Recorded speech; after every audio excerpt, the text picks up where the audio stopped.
We're hoping that we can have 10 minutes for questions at the end, so that will give you an opportunity to be able to put your core and burning issues onto the agenda.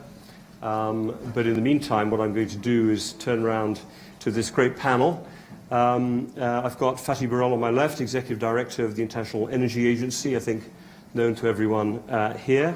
Megan O'Sullivan, who's Director of the Belfer Center for Science and International Affairs at Harvard University, brings extensive experience as well in US government on energy policy. Majid Jaffer, the Chief Executive Officer of Crescent Petroleum, which is UAE-based energy company, but now the largest producer, at least, from the Iraqi region, from the north right down to the border. So somebody who brings great knowledge on the Middle East as well to this panel. Mike Henry, Chief Executive Officer of BHP, world's largest miner by market value, and somebody who's going to bring that other dimension into this energy security conversation with his deep knowledge of minerals and the global mega trends that these are connected with. And then we've got Andres Gluski, Chief Executive Officer of AES in the US, the largest US-based power company. Has a very diverse generation fleet, really from LNG, renewables, hydro, energy storage and coal. So again, somebody bringing another perspective into the energy security dimension.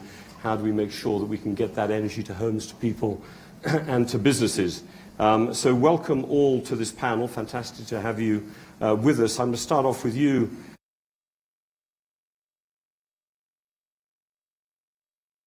Exponentially, we have AI compute requirement, which seems to be moving, certainly by the new World Energy Outlook report that you gave, moving constantly up the scale.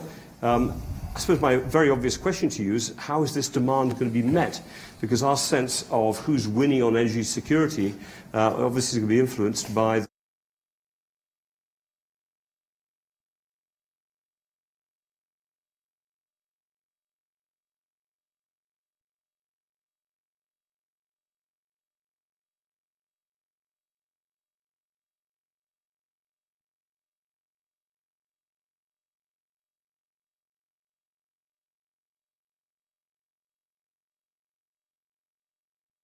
at the past. I mean, think about two big energy insecurity crises. 1970s, the oil crisis.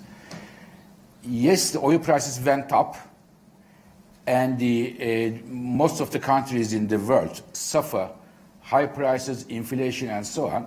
But at that time, 70s, the share of oil in the total energy was more than 50%, and today it is less than 30%. People switch from oil where they can switch to other sources. So there is a reaction to that. Russia's invasion of Ukraine, yes, Europe suffered a lot as a consumer, as a client, but Russia does suffer as well because they lost the biggest client ever. According to our numbers, Russia's oil and gas revenues before war and today declined by 30%, big decline. So I think the energy security and the crisis, they don't have very obvious winners.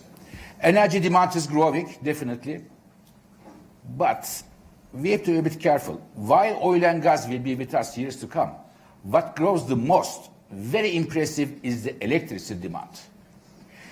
As IES says, we are entering the age of electricity.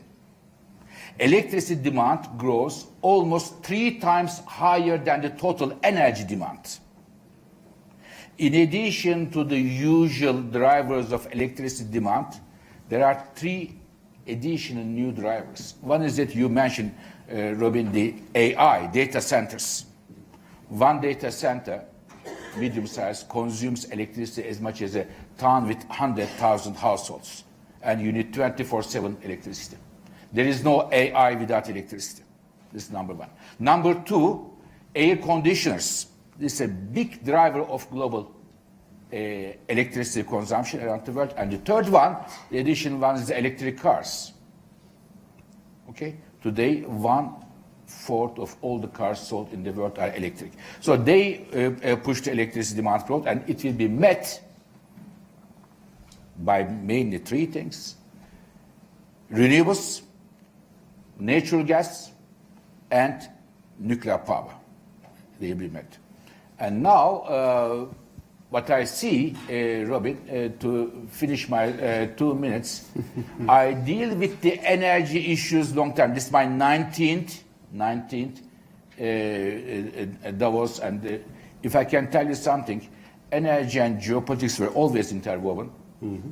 But I have never ever seen that the energy security risks are so multiplying, and the dark and long shadow of geopolitics and energy sector overall. So therefore, energy security, in my view, should be elevated to the level of national security today. And I can understand that many countries prefer, A, to generate their own energy as much as possible, which gives a boost to nuclear power, renewables, or other energy sources. And two, when they make energy trades and deals and contracts, they not only look at how many dollars, how many euros, how many yens, they also look, who is my partner? Can I rely it in the long term to this partner? This comes as a topic as well. Thank you, Fatih, and thank you for laying it out clearly and in very precise timing. I think it's a perfect segue, Megan, over to you.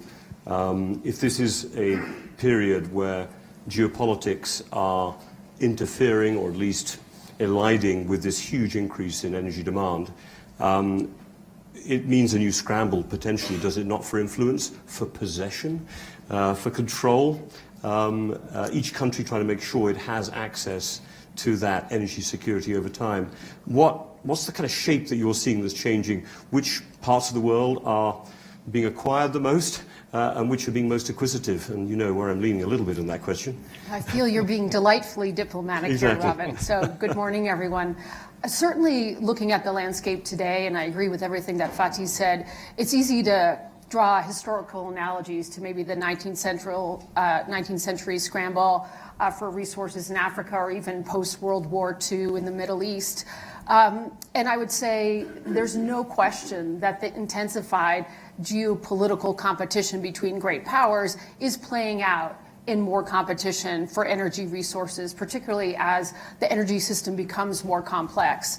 I mean, obviously, I think many of us have Venezuela on our mind. There's lots of reasons we can point to why the Trump administration may have been motivated to take the action it did against Maduro and in Venezuela earlier this month.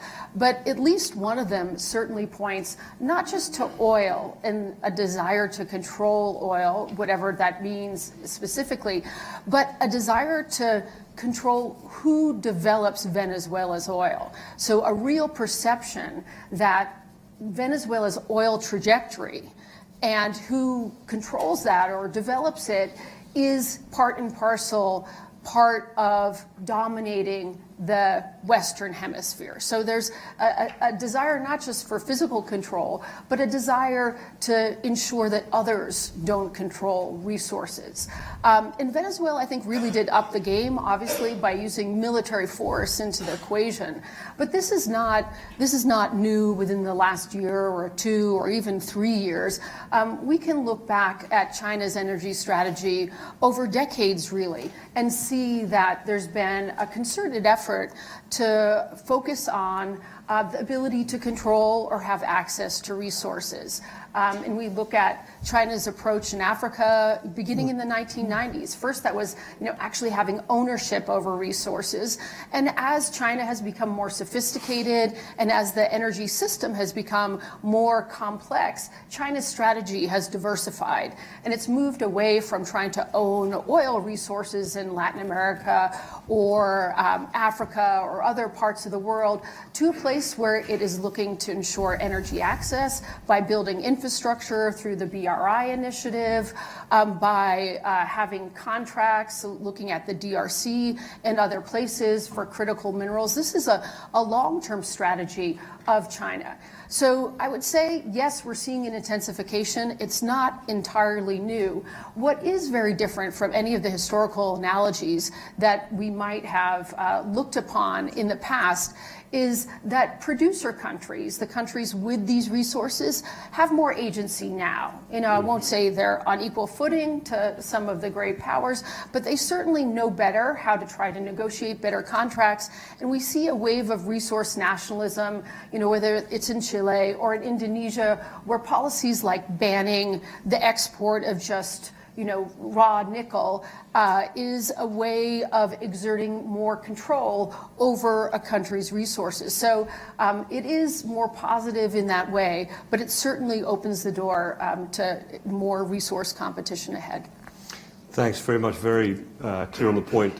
You're seeing contrast between the United States current Trump administration's approach, which seems to emphasize control, certainly hemispherically, in a very particular way, and the China move to access and dominating the process of access and then making that producer in a way dependent on getting the stuff to you, yes? Yeah, and it's actually a flip. The U.S., up until, I would say, a month ago, our focus has been on access to energy, not control. You look at U.S. interventions in the Middle East, to the extent that they were about oil, which I think is less than people think, but to the extent they were about oil, it was about access to oil, not about owning oil. And China has flipped the other way. Yeah, very interesting. Very interesting. Majid, let me come to you. I think I've got to ask you the big question. How do you think these geopolitics are affecting the Middle East's role as a central hub of global oil and gas production? Whenever people said geopolitics and oil and gas, everyone meant the Middle East in the past. But at the moment, we seem to be looking just about everywhere else. Obviously, there are worries in the Middle East. You're well aware of them. But just can you connect today's geopolitics and how it's changed with the position of the Middle East? Yeah, so I think that geopolitical instability reinforces, if anything, our region, the Middle East's role as a supplier that has scale and affordability and the availability and, of course, some of the lowest carbon reserves and, of course, the geographical location. And in this US-China global friction, the Middle East is managing to remain on good terms with both sides. As far as the US role, or at least what we've seen as a private sector player in the Middle East now over 50 years, I was wondering, does America first mean America only? Is it just going to be pushing US LNG exports and focusing on domestic energy? That's not what we've seen, actually. We've seen incredible engagement and a global messaging on the importance of all forms of energy, including renewables, but natural gas in particular, which is an area that we very much focus on now. 80% of our production is natural gas. To give an example, one project that we've just completed in the Kurdistan region north of Iraq, which received US Development Finance Corporation support, is achieving 24/7 electricity there. So enhancing stability, political and socio-economic, and big carbon emissions savings as well. So whether it was through the Trump administration, Biden administration, now through the Trump administration, and enhancing Iraq's energy independence, it was all aligned. So that's been very good to see from our point of view. On the point of AI, and I think this is interesting also for our region, in the past, diversification was about moving away from energy, trying to find other sectors, and with mixed results, or some might say poor results across the region as a whole. Now, suddenly, there's a diversification that's based on energy, because AI needs energy in huge amounts. I mean, looking at people don't appreciate the extent to which it does. You look at your ChatGPT on your phone, every search there is 10 times what a Google search used to be. You make a 1-minute video, it's about an hour's use of electricity for an average Western household, which is 10 times or more of an average African household or Indian household. And then you take a data center and it uses more electricity than a fairly large town. And then you multiply that by millions of servers and billions of people, and it's going to be staggering. So a region like the Middle East that has the energy resources, that has the capital, and I would say the the leadership impetus and the agile policy making. There's a real push in this space. And I think that bodes very well for competitiveness in this space and the nexus between AI and energy going forward. So in a way, if the Middle East can keep a lid on some of the security risks that continue to affect it, actually the upside in this geopolitical environment are quite extensive, would be my takeaway from your remarks. Mike, let me come to you. I mean, we've got as I said, the CEO of the world's largest miner by market value up on here, because you are right at the nexus both of a huge amount of demand, but also producing a lot of the minerals that are required for the renewable energy transition in particular. So I'm particularly interested to hear how do you think of energy security and how it's changing? Megan mentioned something about export controls being imposed on various types of minerals and commodities that are put out there. The whole definition of energy security is shifting as well. How do you see this? So it's an interesting place to be as a miner. If I go back 10 years, not that many people wanted to talk to miners. Yeah, exactly. Where all of a sudden the focus on critical minerals has exploded. You see policymakers in all the major capitals focused on it. Markets have become disrupted through export controls, tariffs, and other mechanisms. But overall, I think it's a positive for mining. This is something we've been championing, of course, for decades. None of this happens without the input of metals and minerals. And there's kind of a new kid on the block when it comes to energy commodities, and it's copper. Fatty made the point that electricity demand is growing at 3 times the growth rate of primary energy. And that is super copper intensive. You need it for the wires.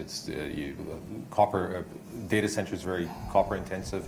Renewable energy is copper intensive. So we're expecting a near doubling, about 70% increase in copper demand over the next 25 years. But that happens against the backdrop of where it's becoming harder and harder to find new copper deposits. And the ones that are being found are lower grade, deeper, more technically challenging. They have more surface risks. And so there's a real conundrum out there as to how this demand is going to be met. It'll be met, but policymakers, private or capital markets and private companies need to be working together to ensure it's done in as seamless a fashion as possible. And that requires policy reform.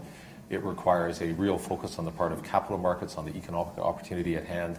And it requires companies to be operating in a way that makes them welcome in some of these countries. And I might disagree with Fatty on one point around who's winning in this world of increased focus on energy security. And I'd say it's South America possibly, or on the cusp of it, because it's a copper-rich region, and with increased focus on the importance of copper to ongoing economic growth, to the energy transition, to the digital transformation. I think there's an opportunity there for them. Now, how does it impact the companies specifically like BHP? We need more energy to drive our operations, and that can be electrification of our trucks, our locomotives. That's very energy intensive, and we're trying to do that through deployment of large amounts of renewables. In our iron ore business alone, to electrify that business is going to require 5 times as much electricity as we use today, so this is no small task. We need more reliable, low-cost energy to power the smelters that are required to smelt things like copper.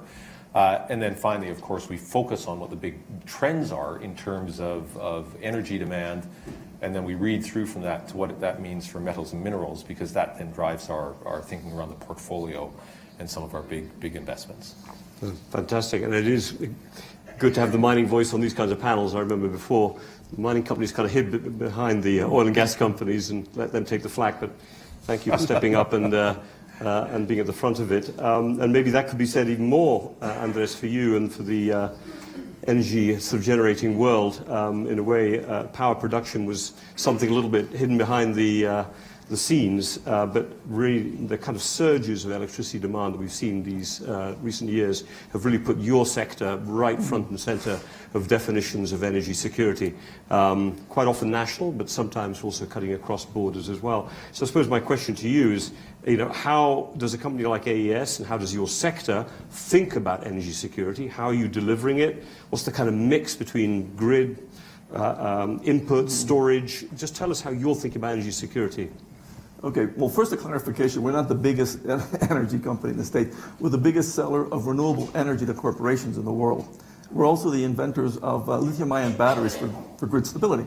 So Mike is one of our big customers in Chile, and we had a very successful many years of greening the Chilean copper mining, but also the Chilean grid as well. So thinking about energy security, I'll complicate it a little bit because I think there's not like one answer fits all. And they're very different circumstances in different countries. US is one particular case.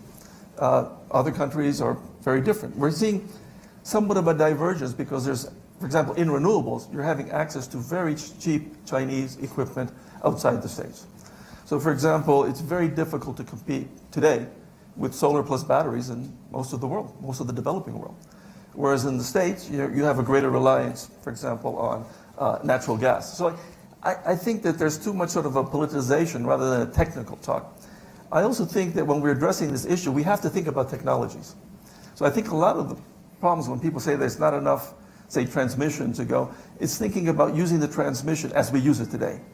So here we're installing these massive data centers, and we're operating the grid basically like the 1950s. So things like, for example, dynamic line rating can really free up a lot. Using batteries. So batteries are turning out to be like a hammer. You can use batteries to use the transmission lines at their real capacity. So you realize we build the whole distribution network to peak load. Peak load may be 1 hour a day. So you have excess capacity. But the problem is, how do you get that? Well, by using batteries, you can transmit electricity on off-peak hours. And this saves you a lot of time. Now, there's a problem with the business models. Transmission companies make more by investing more.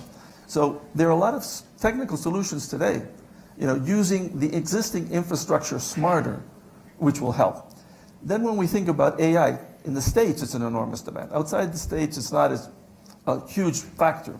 And the fact is, in the States, we're not used to growing. In the States, we're growing 3 to 5% because of data centers. In part, it's not only data center. We operate in Vietnam, which traditionally grows at 10% a year. Wow. If you think of China. So it's the problem in the States. So I think, yes, in the States, we have to really use every electron we want. It's not only a question of how many megawatt hours you can produce. It's when you can produce them. It's a problem of dispatchable energy. It's a question really of having the capacity. And there are problems there because if you want to build a new gas plant today, it's going to take us 5 to 7 years.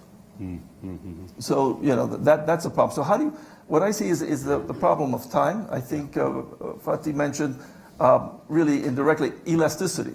So you have short-term elasticity where you can't do many things, but you have a lot greater elasticity in the long run. So I also agree with Mike, we're not going to run out of things because people will adapt. That's one thing we've seen.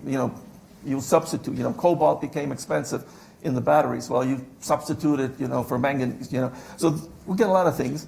And the last thing I think that's very interesting is AI is part of the problem, but it's also part of the solution. We can operate the grids much more intelligently. When you talk about electric vehicles, those are really mobile batteries. But what you need is the intelligence to charge them up at the right time and discharge them. And then there's a problem of the business model. How do you make it really work optimally? So I think the technology is there. I find that a lot of the thinking is politicizing. It's like, either 100% renewables or you're against renewables. This makes no sense whatsoever. With today's technology, you have to combine the two. In the future, we can delay it. And the other thing is a lot of noise sometimes on Wall Street, especially like, say, nuclear. I'm a great believer in SMRs, small modular reactors. But I think it's going to be a decade at least before we have them. And so, you have to think about the whole supply chain. Who's going to build them? Yeah. Where are we going to build dozens of nuclear reactors in the States? Yeah. Where are the factories? Where are the people who are going to build these? Where are the people who are going to operate them? So I find that there's a lack of talk about the supply chain. So overall, I don't think this is a zero-sum game. The title of this talk is a little bit, who's winning implies somebody's losing. I actually think the more secure a region is on its energy will free up resources for other regions. Yeah. So I think it's, who's doing better, perhaps. Thank you very much. No, thanks for those points. And you're right, I should have mentioned the largest US-based global power company rather than the other way around. But very interesting the way you were therefore able to compare the different experience of the United States and some of the other markets that you operate in. Fatih, let me come back to you and just remind everyone, I'm going to try in about 10 minutes come to the audience for a few questions. So moving quickly through this great panel here. Energy security is often associated with high prices. In other words, the worry is if the price is too high, we're not going to be able to get access to the energy. And yet the weird thing is, with all of this increasing demand we've discussed so far, the price of oil and gas, at least, seems to be relatively low. Please explain the conundrum. Perfect. Before that, just two small remarks. We talk about, at least I talk too much about the numbers, but there is one number I would all of us to understand the age of electricity. Even with the current pace of electricity demand growth globally, in the next 10 years, we need to add about 10,000 terawatt hours, which is equal to 1 US, 1 Europe, Japan and Canada today put together. It's huge, even with the current pace. This is the age of electricity and how we are going to meet this. This is number one I want to mention. Number two, mining is very important, yes. But when we come to the critical mineral story, as much as it is important, maybe more important is the refining and processing. We should talk about this. This is today, one country in the world accounts 3/4 of the global refining capacity of the critical minerals. So this is key issue. Mining is important, with all respect to Mike and others, but this is the refining and processing, which is a very cumbersome story, dirty story, capital-intensive story. Dirty meaning the dirty water and all of these things. So this is, I want to put this together, critical minerals, not only mining, but also refining. Now coming back to question. Now, I am sorry to tell you, but International Energy Agency was perfectly right how we see the oil, gas, and copper markets. Last year, I said three things here. Oil markets, oil demand is slowing down, and the loss of supply is coming from American Quintet, US, Canada, Brazil, Guyana, and Argentina. Therefore, oil prices will go down. And some people said, IEA is saying because climate change, net zero, this zero, rubbish. Oil prices are 20% down compared to last year.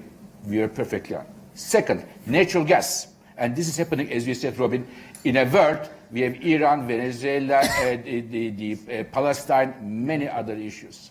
Second, natural gas. Colleagues, a lot of gas is coming to the markets. We shouldn't forget this. LNG from United States, from Qatar, from Australia, from Canada. This year, 50 BCM. Next year, 80 BCM coming additional to the markets.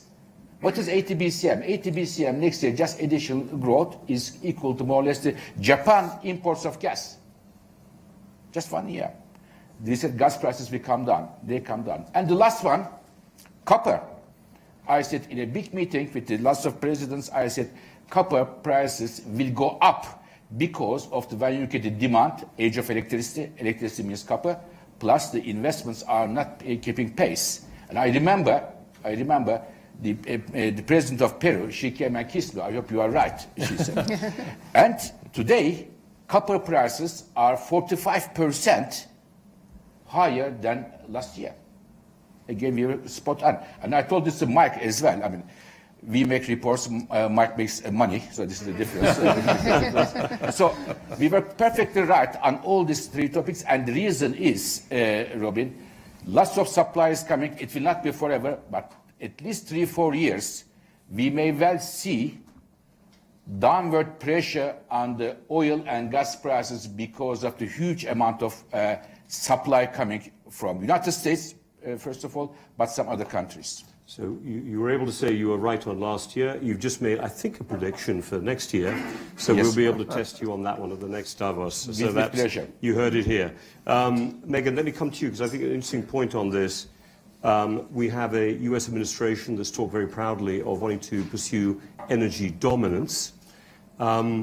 But I think I understand that. Maybe you could explain a little bit what you think the administration means by dominance, because obviously that makes everyone else feel rather insecure on the energy side. And yet prices, weirdly, do you think the president wants low prices?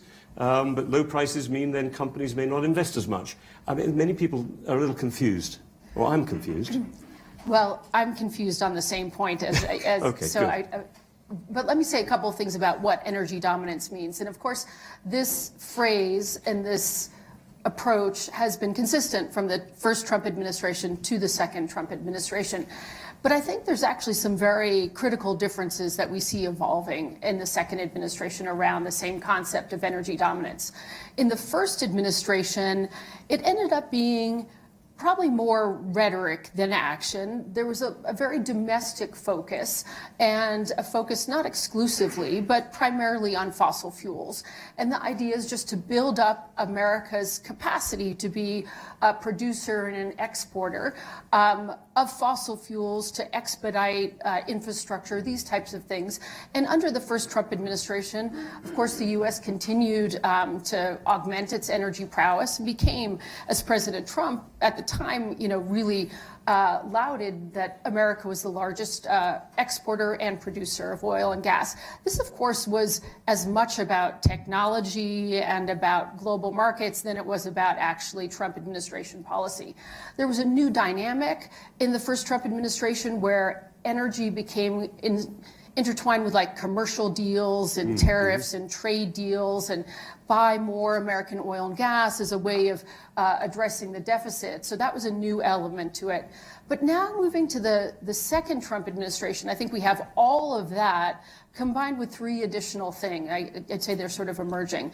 The first is a more aggressive approach against renewables, which I think in the first term it was just sort of neutral on renewables. Renewables were still able to flourish. Now we see that there seems to be more ideology in it. On not just geopolitics, not that China dominates renewables, therefore we mustn't depend on them? I think many analysts would say, if we're thinking about American dominance, it's not just fossil fuels, it's American innovation, and that renewables should be part of an American energy dominance strategy. And there's a more ideological approach there. Secondly, there's this focus on price, and the president is very explicit about this. And as you pointed out, Robin, $53 oil is actually not consistent with high American oil production. So there's a tension there, undoubtedly. And of course, American companies feel that acutely. But then thirdly, and I think maybe most interesting, and this is kind of a supposition at this point, is that in the first term we were thinking about, or the Trump administration was thinking about, using American energy prowess as a foreign policy tool. So trying to, affect things in the globe by using American energy prowess, which turns out to be difficult. Now it looks as if the Trump administration is thinking about using American foreign policy tools, which include diplomacy, but also military force, to enhance its energy prowess, to enhance its control or influence over global energy markets. And I think that will have some significant long-term implications. Just, Fatih mentioned the American quintet and all the investment that was made in the Western Hemisphere. If we have a different approach by the Trump administration, by America in the Western Hemisphere towards resources where foreign policy tools like military force are used to secure ownership, this is going to, I think, quell investment rather than enhance it. Interesting, very interesting point. I've got to keep moving around because otherwise I'd love to come back on some of these points. We have time. Majid, let me bring you in here as well. I've got two questions. I think I'm going to focus on one in particular, which is the diversification taking place in the Middle East of its economy, trying to move towards, not being just the energy producers, but obviously being also key players in this AI transition. Now, is that making, the Middle East a potential winner in energy security? Are they knitting themselves into global markets? Are people going to be dependent on the Middle East in a new way through its capacity to be a key player in the AI revolution, be able to mix up its domestic capability? What do you think? So as I said, I think it's playing to its strengths as a region because of the availability of the capital and the energy, but it's very much doing it through partnerships, not through the competition.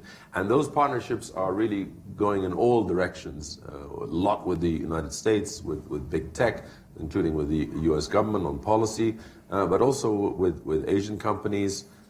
So I think it's going in all directions in Can that they sense. square the China-US dynamic? Because The Middle East is certainly playing both sides of that coin. I mean, it doesn't see it as playing at both sides. It sees it as doing what's in its own interest, which is having good relations with both. Okay. There are obviously pressures that come this way and that way, but overall, I would say, yes, they are able. I mean, ultimately, energy security is about resilience. It's about resilience of fuels as well as resilience of grids, resilience to geopolitical shocks and market-driven shocks. And that resilience needs to come from responsible investment that's not ideological. And I think unfortunately, we have seen that. 5 years ago, investment in oil and gas was down by 40%. And there was this view of the world that if we starve the supply, while the demand continues to grow, that we're going to solve climate change and the world will be fine. We ended up losing on all three elements of the so-called trilemma: the availability, affordability, and the sustainability. And that is the priority order, by the way, for consumers and especially voters, rightly or wrongly, because it's the order of urgency. If you lose power today, it's a serious crisis. If you have a big bill at the end of the month, that's something else. If it's 1 degree higher temperature for the planet by 2100, that's again a different set of priorities. We ended up failing on all of them because developing countries who don't all have LNG import facilities burnt more coal. So emissions were going up, and we had price shocks, supply shocks. Yes, we all remember the winter of 22 in Europe, but actually only last month in Europe we had a 10% jump in gas prices. So that volatility is still there. So this new outlook on responsible investment across all the forms of energy is, I think, what's really important if we're going to achieve that resilience. And sticking with resilience, Mike, back to you. How do you see supply chain resilience from the mining company standpoint? Fatih brought up the very important point that it's one thing having access to the minerals, another thing processing them. I have no idea where BHP is on that particular journey or how you tie it into your market strategies. So supply chain resilience, obviously increasingly in focus, starts with being able to get more resources out of the ground more quickly, and that's no easy task in this world of heightened community concern, bigger regulatory burden in many jurisdictions. But a number of governments, you see this in the US, you see it in Canada, Australia, Argentina, and elsewhere, are really focused on streamlining that regulation, which should make that easier. You then have processing. Fatih's absolutely right. It's, you can get ore out of the ground, but you have to be able to smelt it and refine it to turn it into a useful metal. And in today's world, there's an increasing focus on how you go about developing more smelters and refineries closer to end markets. But that requires low-cost energy, requires availability of energy, and it requires people willing to invest in something that in our sector tends to be a lower returning part of the value chain. And that's one of the key reasons things have migrated to China, is because they have had low-cost energy and they've had people willing to invest in these things. But you're seeing growing focus on that and on the part of other governments as well. Got it. Andres, last question to you on this front. You talked a lot about storage as a key dimension of security. Could you say something a little bit more about that? And then I'm going to open up and get just literally 2 or 3 questions, and I'll give you all a last word. Well, when we started lithium-ion batteries for grid stability 15 years ago with the first sort of commercial application, we've really seen prices drop by 80% plus. So now it's like a hammer. You could use it for many things. So you talk about data centers. Well, actually, inside the data center, you have a lot of spikes. So you can put batteries inside to make the data centers better. You put them outside, to manage their needs to interconnection for the grid. So I guess my message here is that we have to apply more intelligence, because, if you could shave like 1% of data center demand on peak hours in the States, it's extraordinarily valuable. We have the technology to do it. The question is, do we have the business models that make that possible? So I think in any situation, even take the States, are we going to use our gas plants more? Well, you put batteries on them so you can run them technically efficiently. So I think it's a key technology. I also think that, the battery composition has been changing. We're going to get better. You're going to go solid state batteries, and that's going to be a dramatic change. So the way I see it, something like AI that we've talked about as a problem, it's also part of the solution. It will help us come up with better chemistries. It will help us manage the grids better. And to leave a sort of provocative thought, I think that in the initial phases, AI may actually increase the productivity of some of the developing countries more, because what is it? It's like human capital. So just think of in these countries where you don't have many engineers, you don't have many doctors, having access to that, the marginal improvement for them could be dramatic. So what I see is that we need to really make it easy to apply these new technologies and not just try to win yesterday's war. Thank you very much. Right, we've got literally 5 minutes. So I'm going to take, literally, sorry, the first 3 hands I saw go up, you've got 30 seconds each. Yeah, Jane, you're in the front row, and then the 2 people behind. So whichever order, doesn't matter. 1, 2, 3. No, there's a microphone. You're going to be last. Go ahead. Start there. Okay, thank you very much. You have the last word. Go ahead. I represent 50 million industrial workers, mining workers, and energy workers. My question is, there's little debate on how the workers are going to win on the transition, especially for Henry, but also for the rest of you. How can we make workers part of the winning culture of the Thank you very much. That question. Pass in front of you, gentleman there. One more. Jason Bordoff, I lead the Center on Global Energy Policy at Columbia University. Probably for Fatih or Megan, how the basics of how we define energy security today. The IEA was created in the wake of the 1970s oil crises with the idea that more interconnection and cooperation helped with energy security. An interconnected global oil market could efficiently allocate supply, or a more interconnected LNG market. Countries today seem to want self-sufficiency. If you're the U.S. and you're the biggest oil and gas producer in the world, what are we buying all this clean tech from China for? If you're in China, you want coal and renewables and EVs. So it's disconnection, independence, and self-sufficiency that people seem to think gives them energy security, and I'm curious if you agree with that. Thank you. Jane Harmon, former member of U.S. Congress. Nuclear was barely mentioned. Why aren't small nuclear reactors a game changer for the entire world? Is the problem technology, or is the problem politics? Okay, and I think we had a couple of mentions of it, but it'd be great. Now, let me come back in reverse order. Quick answer to the questions. You may want to bring in there, Andres, the point on SMRs as well. You had that before. And then at the end, who's winning? Okay. I like the question about the labor force. I think a lot of these new technologies make labor better. We've invented a robot, AI-enabled robot, to build solar farms. But we did it in conjunction with the union. Because lifting 65-pound solar panels in the Mojave Desert in 120 degrees is a rough job. You can only work 1 shift. You can work 3 shifts if you're supervising a machine.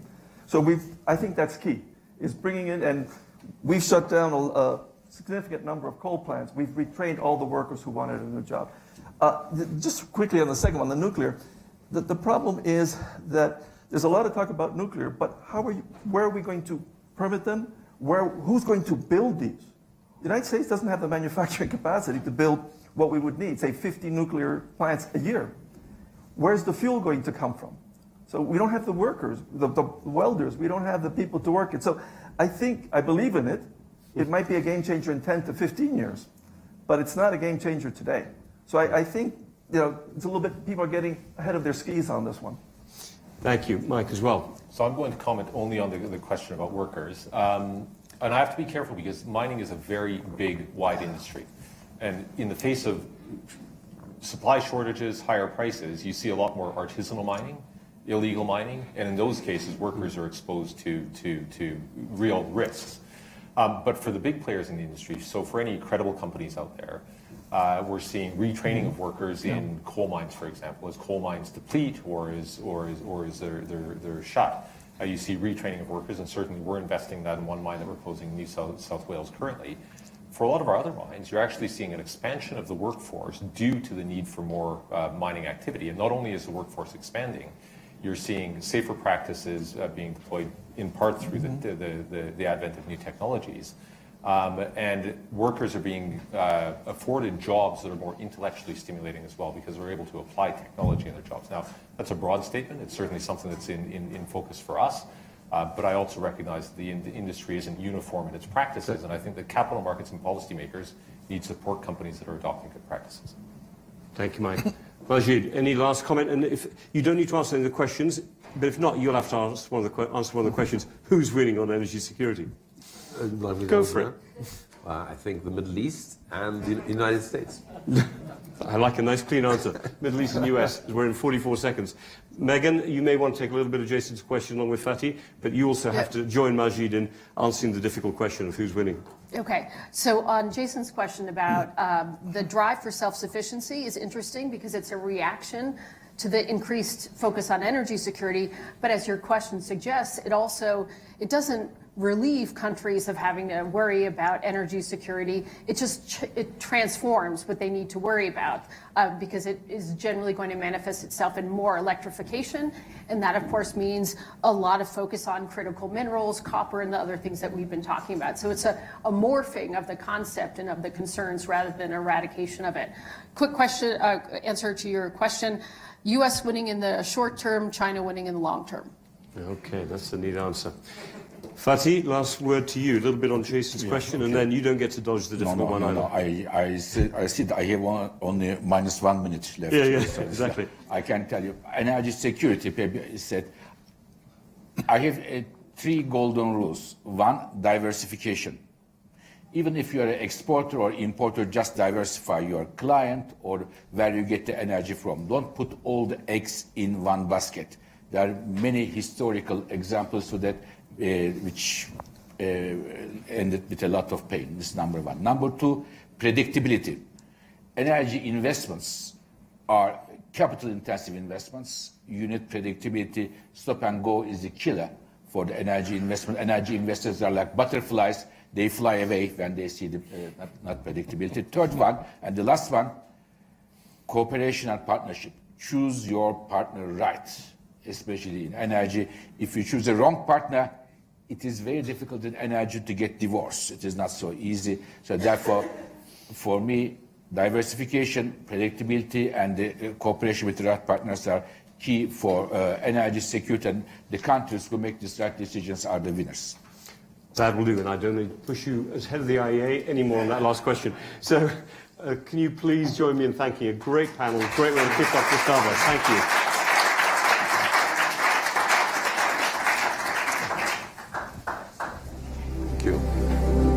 Good. Good to see you. Thank you, Mike. Sorry, I'm going to record this time. I'm sure you're running up against We had our breakfast this morning.